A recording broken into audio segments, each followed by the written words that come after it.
Welcome to Believe in God's Love from Divine Providence by Emanuel Swedenborg, vegetarian, part 1 of 2, on Words of Wisdom.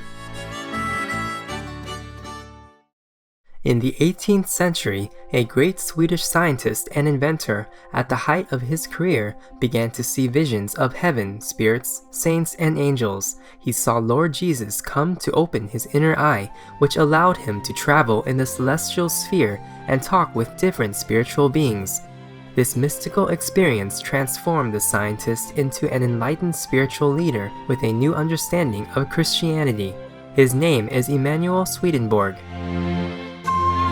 From 1744 onwards, Emanuel Swedenborg spent over a decade of his life writing down what he saw in his spiritual voyages in more than 24 books.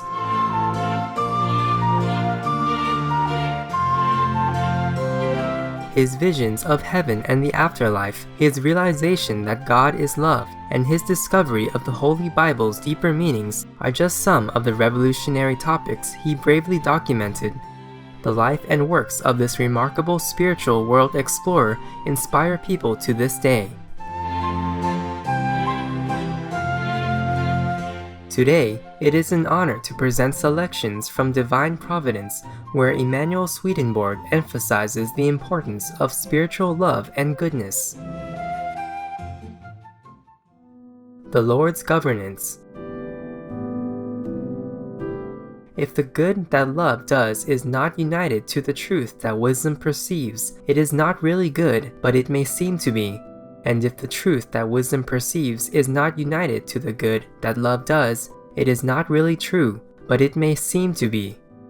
The truth of the matter is that nothing good occurs that is really good unless it is united to something true that is appropriate to it, and nothing true occurs that is really true unless it is united to something good that is appropriate to it. Still, there is such a thing as something good separated from what is true, and something true separated from what is good. This happens with hypocrites and flatterers, with all kinds of evil people, and with people who are involved in good on the earthly level, but not at all on the spiritual level. All of these people can do things that are good for church, country, community, and fellow citizens, for the poor and needy, and for widows and orphans. They can understand truths too, and can think about them discerningly and talk about them and teach them. However, those good and true characteristics are not particularly deep, so they are not essentially good and true for the people who display them. They are outwardly good and true and therefore are only facades. They exist solely for the sake of themselves and the world and not for the sake of goodness itself and truth itself, which means that they are not derived from what is good and true. They come simply from the mouth and the body then, and not from the heart. We might compare them to gold or silver that has been overlaid on slag, rotten wood, or dung, and we might compare the utter truths to our breath, which dissipates, or to a will-o-wisp that vanishes. Outwardly they may still seem genuine. While these truths have one guise for the people themselves, however, they can look very different to people who hear and accept them without knowing their source.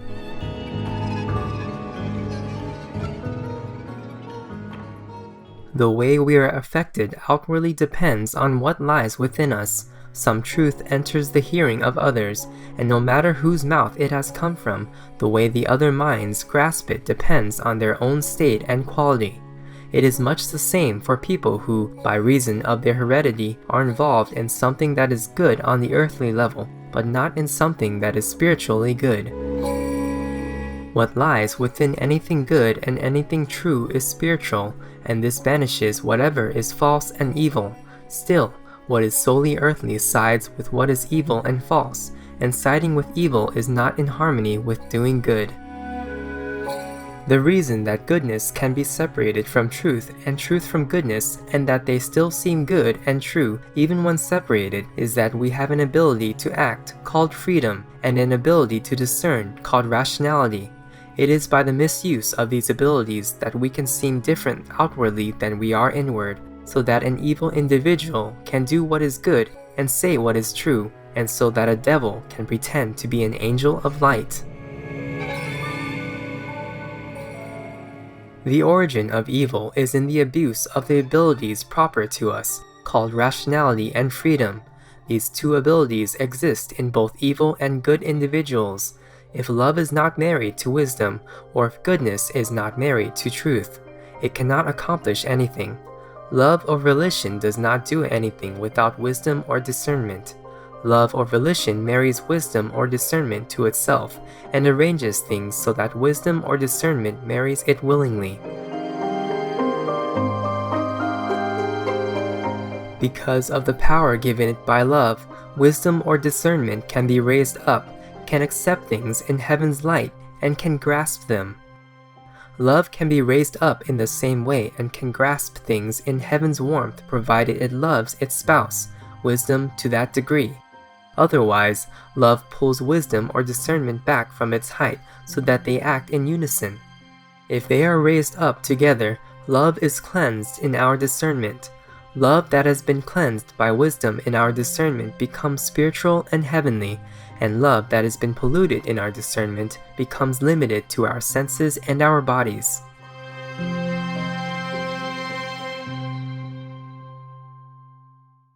The Lord does not let anything remain divided. This means that things must be focused either on what is both good and true, or on what is both evil and false. The first of the goals toward which the Lord's divine providence works is that we should be engaged in what is good and what is true together. That is our good and our love, and that is our truth and our wisdom, because that is what makes us human and images of the Lord. However, while we are living in this world, we can be engaged simultaneously in what is good and what is false, or in what is evil and what is true, even in what is at once evil and good, and therefore double, and since this division destroys that image and therefore our very humanity, the Lord's divine providence is trying to get rid of this division in everything it does.